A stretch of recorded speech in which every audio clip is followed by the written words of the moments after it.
அனைவருக்கும் அன்பு மிகுந்த வணக்கம். செல்வராமாயணம் என்னும் இலக்கண பாடல்களும் இலக்கிய சுவையும் கொண்ட புதிய ராமாயண காவியத்தை புனைய வைத்த என் இறைவன் ராமனை நன்றியுடன் வணங்கி மகிழ்கிறேன். செல்வராமாயணம் பருவம் 3 அயோத்தி பருவம், காலம் 8 பரதன் காலம். ஈமச் சடங்கை சகோதரர் இணைந்து செய்ய சுமித்திரை தாய் வழங்கிய ஆதரவு. பாடல் எண் 982. சோக நெஞ்ச கனியவர் சொல் சுமித்திரையும் கேட்டிருந்தாள், ஆகட்டும் எனக்கண்ணால் ஆதரவும் கூட்டி நின்றாள். மேகங்கள் மழை பொழிய மின்னல் வழி காட்டுதல் போல் சோகத்தின் மைந்தருக்கும் சுத்த சக்தி ஊட்டினளே. இதுவே 982வது பாடல். இந்த பாடலுக்கான விளக்கத்தை காண்போம்.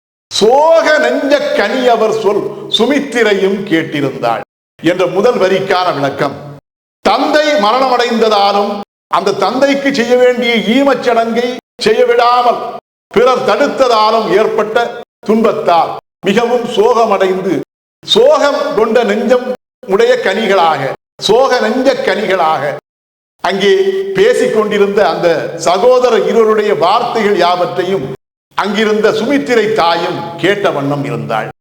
ஆகட்டும் எனக்கண்ணால் ஆதரவும் கூட்டி நின்றாள்.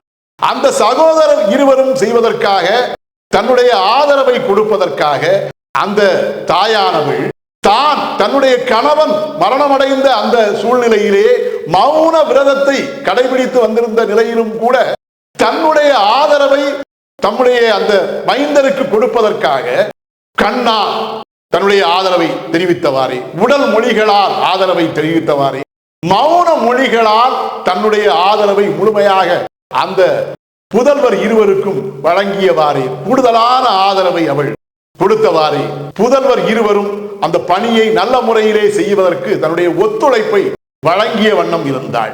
மேகங்கள் மழை பொழிய மின்னல் வழி காட்டுதல் போல், வானிலே இருந்து மேகங்கள் பொழியக்கூடிய மழையானது தரையினை சரியாக வந்து அடைவதற்காக மின்னலானது அந்த மழை நீருக்கு சரியான வழிகாட்டி தரையை நோக்கி அந்த மழையை கொண்டு வருவதற்கு உதவுவதைப் போலவே அந்த தாயும் அந்த புதல்வர் இருவருக்கும் தன்னுடைய ஒத்துழைப்பை அவர்கள் அந்த ஈமச்சடங்கை சரியான முறையிலே செய்வதற்காக வழங்கினாள். சோகத்தின் மைந்தருக்கும் சுத்த சக்தி ஊட்டினளே. அங்கே சோகத்தினால் உள்ளம் துவண்டு போயிருந்த அந்த புதல்வர் இருவருக்கும் சுத்த சக்தி என்கிற தன்னுடைய உள்ளத்திலே கொடுக்கக்கூடிய, உள்ளத்திலே இருந்து எழக்கூடிய பெரும் அன்பினால் அவள் கொடுக்கக்கூடிய அந்த சக்தியினால் அந்த புதல்வர் இருவருக்கும் சுத்த சக்தி என்கிற தன்னம்பிக்கையை அவர்களுடைய உள்ளத்திலே ஏற்படுத்தி அவர்கள் செய்யக்கூடிய அந்த பணிக்கு தன்னுடைய முழுமையான ஆதரவையும் கொடுத்து அந்த பணியை அவர்கள் சரியான விதத்திலே நல்ல முறையிலே செய்து முடிக்க அவள் உதவினாள். இதுவே 982வது பாடலுக்கான விளக்கம். செல்வராமாயணத்தின் 983வது பாடல் மற்றும் அதன் விளக்கம் ஆகியவற்றை அடுத்த பகுதியில் காண்போம். இறையருளால் அடியேன் இயற்றிய நல்லதோர் இலக்கியத்தையே செல்வராமாயண காவியமாக உங்கள் முன் தொடர்ந்து வழங்கி வருகிறேன். உங்கள் அன்பையும் ஆதரவையும் தொடர்ந்து தந்து இந்த புதிய ராமாயண காவியத்தை அனைவரிடத்திலும் கொண்டு சேர்க்குமாறு உங்களை அன்போடு கேட்டுக்கொள்கிறேன். அனைவருக்கும் நன்றி, வணக்கம்.